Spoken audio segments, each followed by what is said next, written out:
Hey guys, it's Becca here with Miller's Crossing Design, and today I'm going to show you how to update a newer piece of furniture.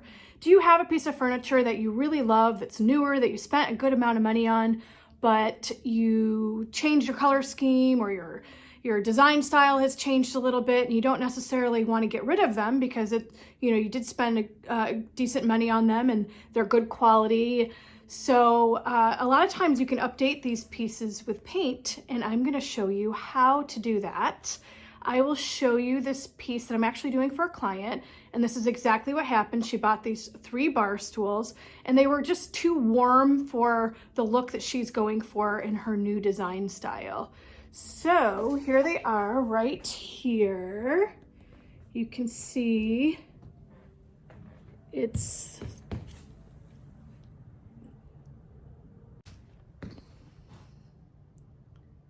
these are the chairs that the client brought in. They're brand new, and when they arrived, they were too brown. So she's really going for like a restoration hardware look with her new home.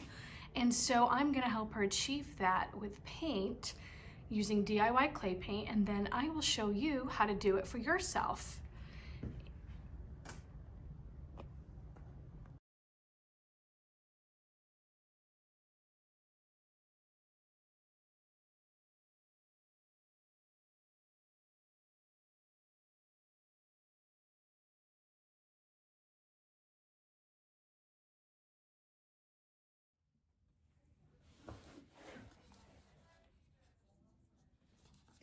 Okay, so the first thing I'm gonna do is use Prairie Gray. And what's great about the DIY clay paint is it's very thick, so I don't have to worry too much about it dripping. I do have the tape protecting it a little bit, but for the most part, this paint is so thick that I'm not gonna get drip marks. I'm using a blunt brush. This is the number 6 Paint Pixie. And I'm just gonna do a light coat. You can still see the wood grain through it, and that's okay, because I'm gonna be doing another layer of a gray. So the goal here is just to cover as much of this orangey, yellowy wood that I can with a base coat of Prairie Gray.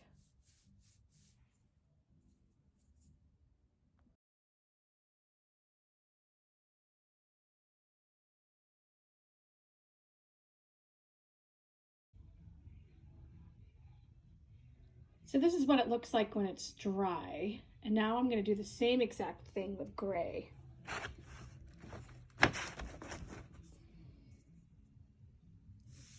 But I'm not going to cover everything. I'm just going to do it in random strokes to kind of mimic barnwood, so it's got kind of a variation of the gray and the taupe. And I'm going to continue to do this all over the entire chair until it's covered.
So now that we're on the final stages, the gray and the taupe have dried, as you can see.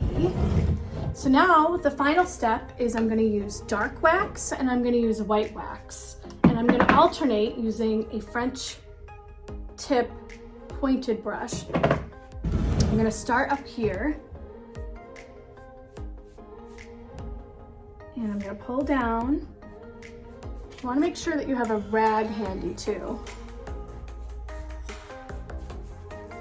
And then I'm going to take the brown with the same brush, pull it in there.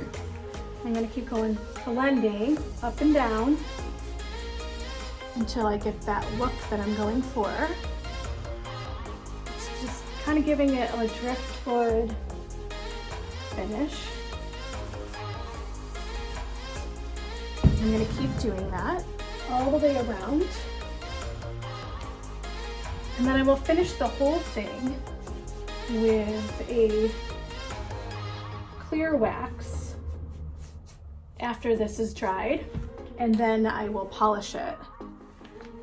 And it will harden and be a nice top coat for the customer.